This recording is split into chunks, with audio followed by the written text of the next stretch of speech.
Hi guys! Yun na naman tayo. Welcome back to our YouTube channel. Thank you for everyone who watched our last vlog na food challenge. If you haven't watched it yet, click the link down in the description below and subscribe na rin kayo sa aming YouTube channel. We'll be posting every week, so get ready! In this vlog was the time we traveled to Thailand. But Dongho had a hockey tournament, so he went ahead. In this video, ako lang mag-isa lumipad papuntang Bangkok.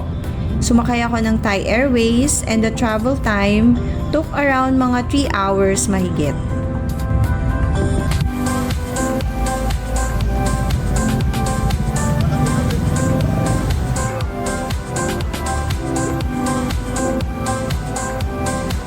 The next day, nag-commute kami and we took the train papuntang pier.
Sumakay kami ng boat papunta sa Icon Siam Mall, and that mall is one of the biggest here in Bangkok.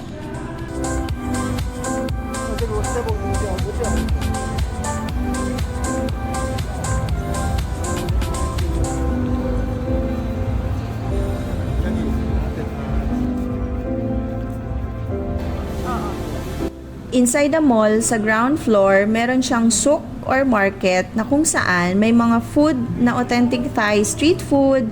Pwede kang bumili din doon ng mga pasalubong.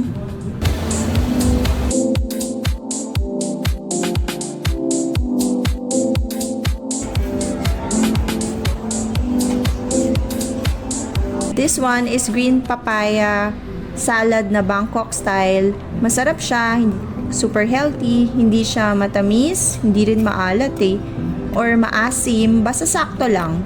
May konting anghang din dahil sa spices, pero ayun, masarap yung paggawa niya talaga.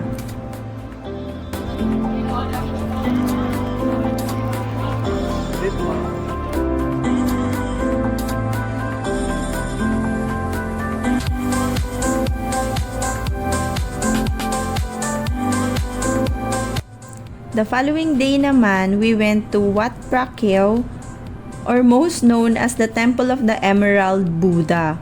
It's one of the most important Buddhist temple in Thailand. That's it guys! Thanks for watching! Don't forget to like, comment, and subscribe to our YouTube channel.